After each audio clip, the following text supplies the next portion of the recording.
लोकसभा चुनाव 1951 स्वतंत्र भारत का पहला आम चुनाव। माघ पोल करके जनता को मतदान करने का अभ्यास कराया गया। 17 करोड़ 36 लाख मतदाता।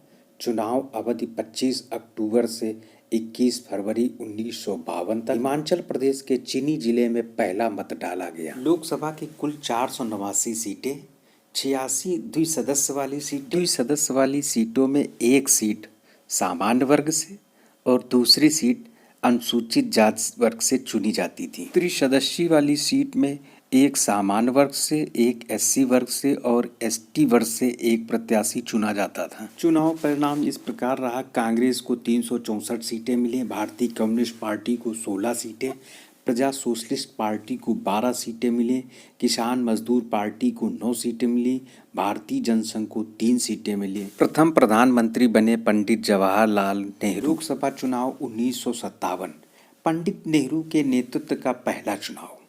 24 फरवरी से 9 जून 1957 तक चली चुनाव प्रक्रिया। कुल मतदान 45.55%।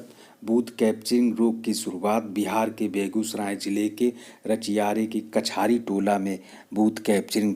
लोकसभा की कुल 494 सीटें, 91 द्विसदस्य वाली सीटें, त्रिसदस्य वाली सीट को समाप्त कर दिया गया। कांग्रेस को 371 सीटें मिली, भारतीय कम्युनिस्ट पार्टी को 27 सीटें मिले, प्रजा सोशलिस्ट पार्टी को 19 सीट मिली और भारतीय जनसंघ को 4 सीट मिली। पंडित जवाहरलाल नेहरू दूसरी बार भारत के प्रधानमंत्री नियुक्त हुए। तीसरा लोकसभा चुनाव 1962।